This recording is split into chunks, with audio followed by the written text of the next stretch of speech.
ভাবুন তো, একটা দেশ এত বড় যে আপনি এক প্রান্ত থেকে অন্য প্রান্তে যেতে গেলে শুধু প্লেনে বসেই প্রায় 7-8 ঘন্টা কেটে যাবে।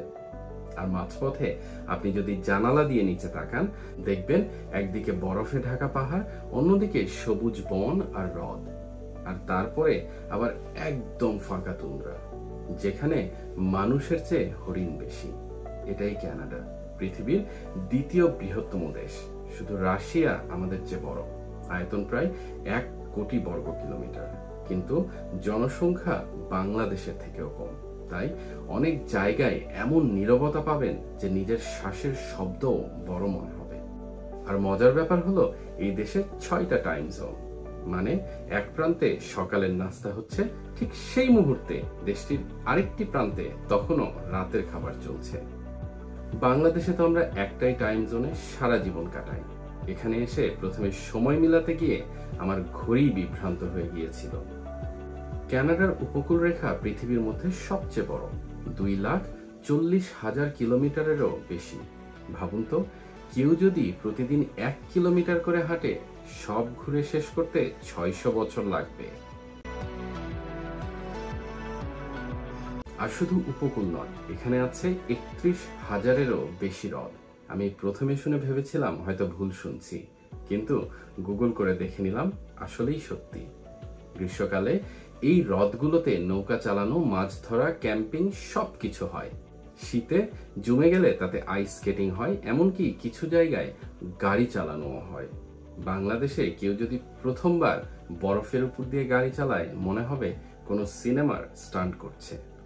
শীতের কথা বলতে গেলে ইউকনের 1947 সালের সেই বিখ্যাত দিনটির কথা না বললেই নয়। তখন তাপমাত্রা ছিল -63°C। ভাবুন তো, বরফের দেশে বরফের চেয়েও ঠান্ডা। এ তাপমাত্রায় নিঃশ্বাস ফেললেই মনে হয় মুখ দিয়ে ধোঁয়া নয়, বরফের কুয়াশা বের হচ্ছে। তবে কানাডার শীত যতই কঠিন হোক, বসন্ত কিন্তু মিষ্টির উৎসব নিয়ে আসে। ম্যাপল সিরাপের মৌসুম, গাছ থেকে বের হয় এক ধরনের মিষ্টি রস, যেটা ফুটিয়ে তৈরি হয় ম্যাপল সিরাপ। বিশ্বের 70% খাঁটি ম্যাপল সিরাপ কানাডায় তৈরি হয়, আর তার বেশিরভাগই কেবেক প্রদেশে। আমি প্রথমবার যখন ম্যাপল সিরাপ দিয়ে প্যানকেক খেলাম, মনে হচ্ছিল বাংলাদেশের গুড়ের পায়েসের মতো কিছু, তবে তার সাথে এক অন্যরকম সুগন্ধ, যা শুধু ম্যাপলেই আছে। কানাডা শুধু প্রকৃতি নয়, মানুষের বৈচিত্র্যের জন্যও বিখ্যাত। এখানে প্রায় 21% মানুষ জন্মেছেন অন্য দেশে। তাই এখানে গেলে মনে হয় যেন ছোট্ট একটা পৃথিবী। সব ভাষা, সব সংস্কৃতি, সব খাবার, সব উৎসব হয় একসাথে। একদিন টরন্টোর রাস্তায় হাঁটছিলাম, এক পাশে একজন ফরাসিতে কথা বলছে, ঠিক অন্য পাশে কেউ চীনা ভাষায়, আর আমার পাশ দিয়ে একদল লোক হিন্দিতে ঝগড়া করছে। ভাবলাম, এদেশে ইংরেজি না জানলেও চলে, অন্য কোনো ভাষা মিলেই যাবে। আর কেবেকে গেলে তো আপনি বনজোর না বলে পার পাবেন না। কানাডার ইতিহাসও বেশ মজার। 1867 সালের 1 জুলাই এই দেশ তার যাত্রা শুরু করে, আর এই দিনটিকে বলা হয় কানাডা ডে। সেদিন সারা দেশে আতশবাজি, প্যারেড, কনসার্ট হয়। আমি একবার কানাডা ডেতে গিয়েছিলাম, মনে হচ্ছিল পুরো শহরটায় একটা বড় পিকনিক স্পট। কানাডা শব্দটা এসেছে আদিবাসী শব্দ কানাডা থেকে, যার মানে গ্রাম বা বসতি। একটা গ্রামের নাম হয়ে গেল বিশাল এক দেশের নাম। ভাবতেই মজা লাগে, তাই না? শুধু ইতিহাস আর প্রকৃতি নয়, উদ্ভাবনেও কানাডা পিছিয়ে নেই। নাসার মহাকাশযানে যে বিশাল রোবোটিক বাহু দেখেন, তার নাম কানাডা আর্ম, আর সেটা তৈরি হয়েছে এই দেশটিতেই।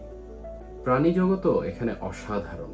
কিছু প্রদেশে মানুষের চেয়ে হরিণ বেশি, তাই শীতে গাড়ি চালাতে গেলে মাঝে মধ্যে রাস্তার উপর দিয়ে হরিণ লাফিয়ে চলে যায়।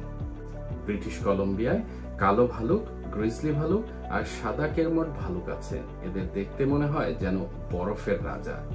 আমি একবার পাহাড়ি রাস্তায় গাড়ি চালাচ্ছিলাম, হঠাৎ করে এক বিশাল মুজ রাস্তার মাঝখানে দাঁড়িয়ে পড়ল।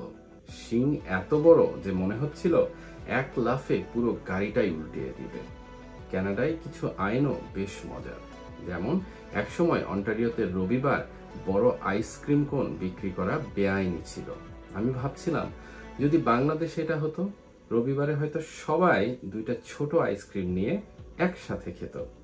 আর শীতে যদি আপনার বাড়ির সামনে বরফ পরিষ্কার না করেন তাহলে সরাসরি জরিমানা। বাংলাদেশে তো বর্ষায় বাড়ির সামনে পানি জমলেও কেউ কিছু বলে না, আর এখানে বরফ পরিষ্কার না করলে পুলিশ পর্যন্ত খবর পেতে পারে। শীতকালের আরেকটি আকর্ষণ হলো কেবেক প্রদেশের বরফের দুর্গ। পুরা প্রাসাদটাই বরফ দিয়ে বানানো হয়, আর এর ভেতরে মানুষ থাকে, খায়, ঘুমায়, এমনকি বিয়েও করে। ভাবুন তো, বরফের বিছানায় শুয়ে বিয়ের রাত কাটানো রোমান্টিক না ঠান্ডায় কাঁপুনি, সেটা ভাবার বিষয় কিন্তু। আর আছে বিশ্বের সবচেয়ে বড় আইস হকি স্টিক, 52 মিটার লম্বা, দেখে মনে হয় কোনো দৈত্য হকি খেলতে এসেছে। কানাডার প্রতিটি কোণের গল্প আলাদা, প্রতিটি প্রদেশ যেন আলাদা একটা বই। আর সব মিলিয়ে কানাডা হলো এক বিশাল লাইব্রেরি, যেখানে প্রতিদিন নতুন কিছু শেখা যায়। আপনি যদি নায়াগ্রা জলপ্রপাতের পাশে দাঁড়িয়ে থাকেন, গর্জনের শব্দে কথা বলা কঠিন হয়ে যাবে, কিন্তু সেই দৃশ্যের সৌন্দর্য মনে গেঁথে যাবে চিরকাল। এখানকার শান্তিপ্রিয় মনোভাবও প্রশংসনীয়। প্রায় 150 বছর ধরে এই দেশে বড় কোনো যুদ্ধ হয়নি। কানাডা একদিকে শান্ত, আবার অন্যদিকে উদ্যমে ভরা। এখানে প্রাকৃতিক সৌন্দর্য, আধুনিক প্রযুক্তি আর বহু সংস্কৃতির মিলন ঘটেছে। যখন কেউ আমাকে জিজ্ঞেস করে কানাডা কেমন, আমি বলি এটা একটা দেশের মধ্যে অনেকগুলো দেশ, এক জীবনে অনেকগুলো অভিজ্ঞতা, আর এক ভ্রমণে অনেকগুলো গল্প। আপনারা বলুন তো, আজকের এই গল্পের কোন অংশটা আপনাদের সবচেয়ে অবাক করেছে? কমেন্টে লিখে জানাবেন। আর যদি গল্পটা ভালো লাগে তাহলে লাইক, শেয়ার আর সাবস্ক্রাইব করতে ভুলবেন না, কারণ কানাডার গল্প এখানেই শেষ নয়, এটা চলতে থাকবে।